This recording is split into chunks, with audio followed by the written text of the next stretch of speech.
Eta gaurkoan teknologia berrien mundua askoz ere hobe ezagutzeko aditu batekin egoteko aukera izanen dugu, Julen Linazasoro, arratsaldeon Kaixo, eta arratsaldeon, eskerrik asko. Bueno, aipatu iguzu pixka bat, Julen noiz sartu zinen mundu honetan, badakigu oso mundu zabala dela teknologia berriena, eta gaur egun geroz eta gehiago, baina, bueno, pixka eta azaldu iguzu noiz sartu zinen mundu honetan, ze formakuntza egin zenuen mundu hau pixka eta bete ezagutzeko? Bai, ni berez gizarte langilea naiz, eta urte asko zibili naiz gizarte zitzaile bezala, Donostian, horretakoa naiz.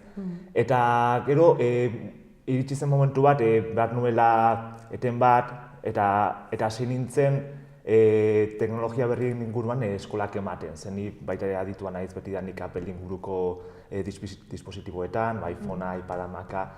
Eta hori irakasten nuenean, kontuatu nintzen jendeak akats asko egiten zituela ziberseguritatearen inguruan. Eta orduan hasi nintzen kurtsoak egiten eta ikasten, eta gero jarraitu nuen ja profesionalki horrelako hitzaldiak eta eskolak ematen ziberseguritatearen inguruan.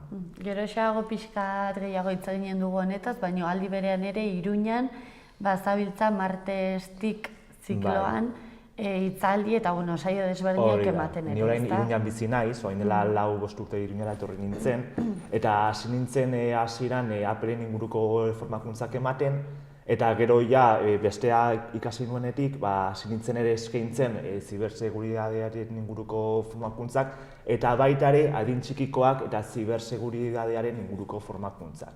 Eta horri ibiltzen naiz horrela 3 gauza horietan. Eta ez dela gutxi gainera. Bueno, teknologia berria gure gizartea, geroz eta azkarrago gabiltzala, geroz eta teknologia aurreratuagoak ditugu, badugu ezagutza nahikoa, hemen murgiltzen garen mundu. Gauza da, egiten dugun lehenengo akatsa beti, teknologia berriak ditzen diegu, baina ja ez dira hain berriak, ja orain dela denbora asko iritsi dira. Gauza da, ez gerala gu eguneratzen. Gu jarraitzen dugu betiko martxan, gauza berriak oso azkar etortzen dira, eta gu hasten gera horiek erabiltzen, baina ez dakigu sekuentzia dituzten, nola erabili behar ditugun ondo, gainera nola gehienak doainik dira, jomien artean, jendeak hartzen ditu eta hasten dira erabiltzen, jakin gabe zer gertatu daitekeen. Eta horren inguruan bai egia da ez dakigula asko. Gu badakigu gauzak erabiltzen, doainik diren gauzak gehiago erabiltzen, baina ez dakigu sekuentziak dituzten eta nola ondo erabili ditzazkegun. Gero, belaunaldiaren arabera ere jakintza hori aldatzen da? Jakintza aldatzen da alde batetik teknologia berriak erabiltzeko jakintza bai, baina teknologia berriak modu egoki batean erabiltzeko jakintza ez hainbeste. Belaunaldi berriak badakite smartphone bat erabiltzen, badakite iPada erabiltzen, kamarak, badakite askoz errazagoa dakate horrekin jaio direlako, baina ez dakite ze arrisku dauden eta ez dakite ondo erabiltzen. Badakigu hau arriskuz betea dagoela, bizitza erreala berdin-berdin. Zer da ziberseguritatea? Ziberseguritatea da internet erabiltzerakoan eta teknologia berriak erabiltzerakoan izan behar ditugun pautak bai, gure informazioa ez galtzeko eta inorrek gure informazioa ez lapurtzeko. Da gure informazioa babesteko aurrera eman behar ditugun pausuak. Hori da ziberseguritatea. Piskat orokorrean, Hori, eta gero ziberseguritatea ere gure informazioa erabiltzen ditugun leku guztietan eman behar da. Etxeko ordenagailuan, smartphonean, laneko ordenagailuan, telebista internetekin konektatu baldin badago telebista erabiltzerakoan ere, internetekin konektatua dauden gauza guztietan erabili behar da. Eta nola izan gaitezke ziberseguroak? Adibidez, internetera konektatua dagoen guztia beti izan behar du kontraseina bat. Adibidez, akats bat oso orokorra dena da, jende askok erosten ditu kamarak, internetera konektatzen ditu, seguritate kamarak, etxetik ikusteko lana edo denda edo ondo dagoen, edo etxean kamara ditu jakiteko lapurrak ez dira sartzen, baina kamara horiek ez dituzte babesten. Orduan, edozeinek internetetik ikusi dezake kamera horrek transmititzen duena. Eta badaude web orrialde asko, internetera konektatu dauden kamera guztiak jasotzen dituztenak eta zer emititzen duten erakusten diguna. Adibidez, badago insekan.org web orrialdea, eta bertan sartzen bagara ikusitzazkegu internetera kontraseina gabe dauden kamera guztiak. Eta Iruñan badaude 2 kamera, ikusi biden da dira, Bilbon, Donostian, eta gero Estatu Batuetan, leku guztietan, eta ikusi dezakegu. Lehenengo gauza da, internetera dagoen gauza guztia kontraseinaren bidez jartzea. Eta baita ere, kontraseinekin etortzen diren gauza guztiak, adibidez, routerra, etxeko routerra edo, kontraseina horiek aldatzea, ze kontraseina guzti horiek publikoak dira. Badaude base datos batzuk, informazio guzti horrekin, eta gaizkileak egiten duten lehenengo gauza da, base datos horiek erabili kontraseinak asmatzeko. Orduan, etxeko routerra beti, kontraseinarekin. Ordenagailua kontraseinarekin babestu. Smartphonea sartzeko kontraseina babestu. Hori izango litzateke lehenengo pausua. Gero daude gauza pila bat, gizartzaileak erabiltzerakoan beste gauza batzuk egin behar dira, smartphonea erabiltzeko adibidez smartphonea, beti mundu guztia saiatzen da doainiko wifi-a bilatzen, baina hori oso arriskutsua da. Ez da komendatzen bat ere. Batez ere aeroportuetan eta hoteletan, rolako lekuetan, ze ez dakigun nork sortu duen wifi hori. Adibidez, ni ordenagailu batekin aeroportu batean jarri naiteke eta jarri dezaket wifi aeropuerto. Eta wifi horretara, konektatzen diren jende guztiak, nik ikusiko dut zer egiten dute, ze informazioa daukaten behaien dispositiboetan, ze informazio bidaltzen duten, ze URL bisitatzen dituzten, ze kontraseina sartzen dituzten, eta gauzak erosten baituzte, ikusiko dut bere tarjetaren zenbakia, gauza horiek guztiak. Horregatik, wifi publikoak ez ditugu erabili behar. Ze ez dakigu nortzu sortu dituzten. Ez dago jakiteko erarik. Ezin dugu jakin. Bera, seguruena da, adibidez kasu horretan, pasaitza duen wifi bat erabiltzea. Hori, pasaitza duen wifi batea edo telefonoko 3G edo 4G erabili, la tarifa de datos deitzen dena erabili. Wifi-a ez ze batzutan ere gertatu daiteke, naiz eta pasaitza daukan wifi-a erabili, badaude sniffers deitzen diren programa batzuk, eta horiek egiten dutena da wifi-aren bidez pasatzen diren datu guztiak ikusi. Orduan, jende asko dagoen lekuetan ez da oso gomendagarria, aeroportuetan, hotelak, tren geltokiak, autobus geltokiak, ez da gomendagarria wifi-ak erabiltzea. Wifi doainik inoiz, eta besteak, ere erabiltzen baditugu bakarrik gauzak orokorretako. Ez sartzeko gure gizarte sareetan, ez egiteko erosketak, ez sartzeko gure mailan, baizik eta interneten gauzak begiratzeko, Googleen gauza bat desbeinak begiratzeko. Denaen ikusten da, teknologia berriek gauza oso onak dituzte, baina aldi berean ere arrisko asko dituzte, eta batzutan badirudi pixka bat arlo hori aztuta dugula edo ez dugula jakintza nahikorik. Claro, inorrek ez digulako azaltzen. Teknologia berriak iritsi ziren, eta mundu guztiak erabili ditu, baina ez dakigu zer gertatu daiteke, inorrek ez digu esplikatu. Horregatik, ni bezalako pertsonak eskolak emate ditugu eta hitzaldiak eta kurtsoak emate ditugu horren inguruan. Jendeak pixka bat jakiteko zer gertatu daitekeen. Nola gizarte sareetan kontu bat sortzen dezunean, zuk baimena ematen diozu gizarte sare horri, Facebooki, adibidez, gehien erabiltzen dena da, zure informazioarekin nahi duen guztia egiteko. Zure informazio guztia ematen diozu, eta zu sortzen dezun informazio guztia, igotzen dituzun argazki guztiak, idazten dezun guztia, bidatzen dituzun bideo guztia Facebookena da. Eta gainea, Facebooki baimena ematen diozu, informazio hori saltzeko, eta zuri dirurik ez emateko. Eta gainea, zuk sinatzen dezu, Facebookek ez dizula abisatuko saltzen duen bakoitzean, eta ez duela onartuko saldu duela zure informazioa. Orduan pribatutasuna galdu egiten da, baina inorrek ez digu zurik esaten, ze Facebookek oso garbi uzten du, baina inorrek ez ditu irakurtzen baldintzak, hori da arazoa. Doainik denez, mundu guztiak erabiltzen du, baina inorrek ez ditu irakurtzen ze baldintzak. Adibidez, Google Drive-era igotzen badituzu dokumentuak, Google'i ematen diozu dokumentu horien jabetza. Badaude unibertsitateko lan asko ikusi direla beste leku batzuetan publikatutak. beste baten izenean. Ze Google'i baimena ematen diozu, igotzen duzun informazioa, lanak, dokumentuak, edo nahi dezu, dena dela, erabiltzeko nahi duen bezala, eta berari ematen diozu. Horregatik mundu digitalean ez dago ezer doainik, hori ez asistitzen. Dirua balio ez duena, informazioa balio du. Beraz, ikusten da hor sare sozialetan edo, zure bizitza profesionalean ez egiten dituzun gauzekin, igotzen dituzun kontu guztiekin, irudi galtzen dugula gure pribatutasuna, intimitatea. Hori da, hori erabiltzen baditugu doainik diren aukerak. Zuk ja ordaintzen badezu zure servidori aukitzeko edo ordaintzen badezu interneten zure leku aukitzeko datuak igortzeko, ordain ja ez, ja dirua ematen diezu. Ja ez dute horiekin behar dirua irabazteko. Gauza da, gizasareak eta doainik diren aplikazioak edo enpresak dirua lortzeko egiten dituztela zerbitzu horiek, eskaintzen dituztela zerbitzu horiek. Eta dirua ez badute zugandik lortzen, beste alde batetik lortuko dute zure informazioak erabiliz.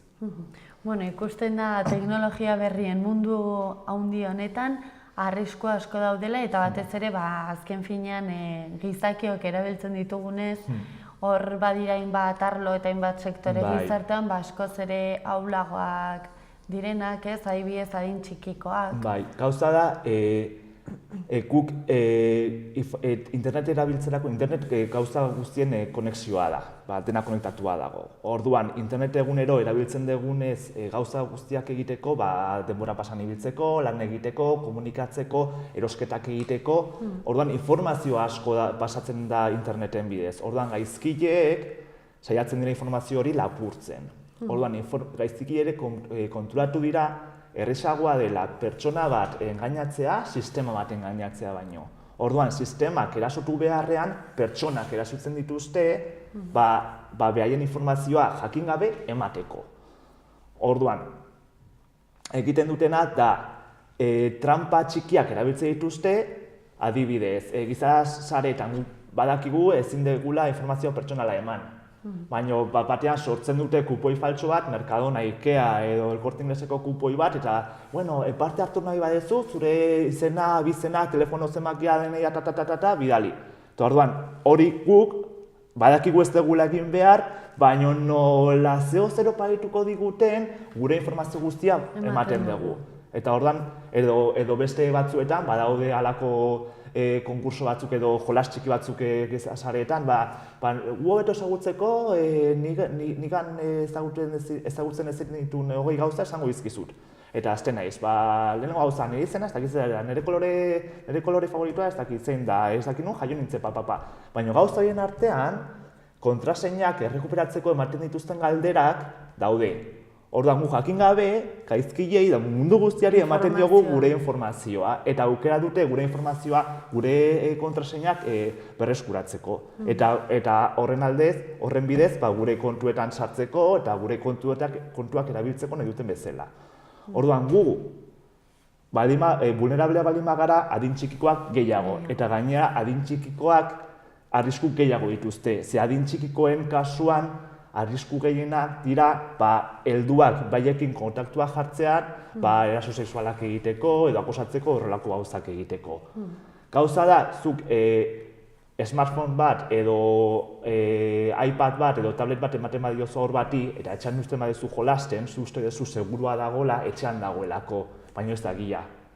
Haur bat bere gelan internetera konektatua baldin badago, parkean bakarrik egongo balitz bezala da. Ze, bera mundu guztira konektatu daiteke, baina mundu guztia ere konektatu daiteke haur horri.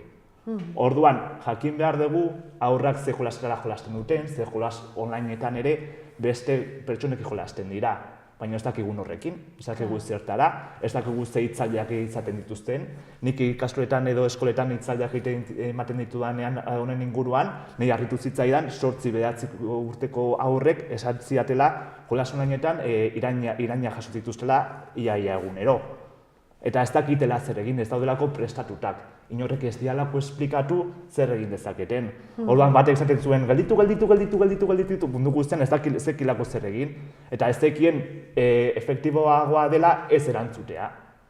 Orduan, hasi behar gara aurrekin jolasten, jakiteko zer egiten duten, edo guk erakusten ze jolas diren jolastu daitezkenak, edo erakutsi jolas honetan ere posible dela beste usuarioak isilaraztea edo blokeatzea, zurekin esartzeko berriro, ze aurrek ez dakite hori.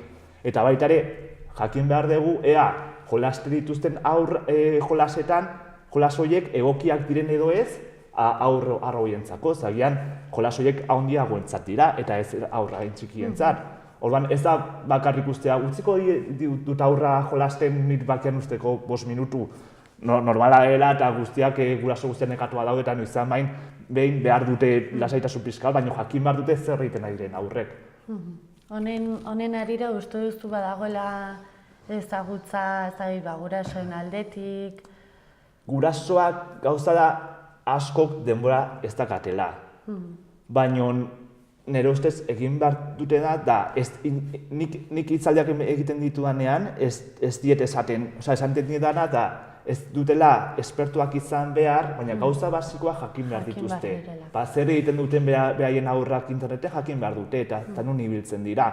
Eta baita ere, eduki behar dituzte erreferentze batzuk zeo zer gertatzen bada, nahiz eta baiek ez jakin zer egin, jakiteko nora jo.